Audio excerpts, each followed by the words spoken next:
Gubernur Aceh Nova Iriansyah diwakili Asisten Administrasi Umum Sekda Aceh Iskandar meluncurkan Aceh CSIRT atau Computer Security Incident Response Team di Hermes Palace Banda Aceh Selasa 17 Mei 2022. Tim yang dibentuk oleh Badan Siber dan Sandi Negara (BSSN) itu bertanggung jawab untuk menerima, meninjau, dan menanggapi laporan dan aktivitas insiden keamanan siber.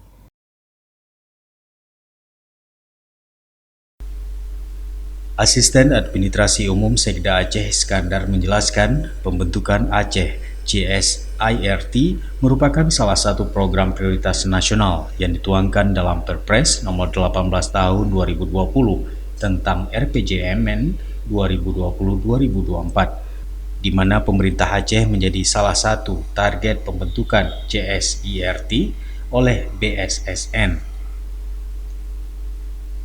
Lembaga ini dibutuhkan karena setiap aktivitas yang membahayakan dapat terjadi di mana saja dan kapan saja.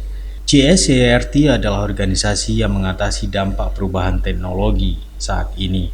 Keamanan informasi cyber merupakan salah satu unsur utama dan fondasi dalam menjaga keamanan dan keterhubungan seluruh sistem digital.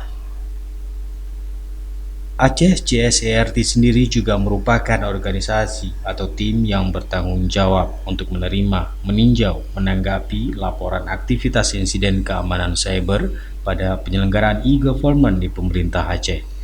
Iskandar mengatakan kolaborasi dan sinergi pemerintah pusat dalam hal ini dengan BSSN dan pemerintah Aceh menjadi salah satu kunci dalam membangun ruang siber yang aman dan terkendali, seperti mengamankan data yang bersifat rahasia, sangat terdukung dengan adanya CSIRT.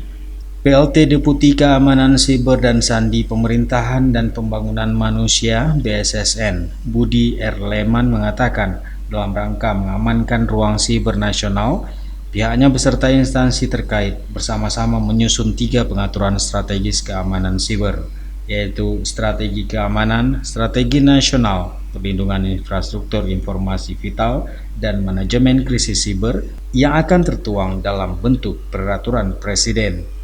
Acara peluncuran CSIRT tersebut turut dihadiri oleh para kepala SKPA, Polda Aceh, Kodam Iskandar Muda, dan para pejabat di lingkungan pemerintah Aceh.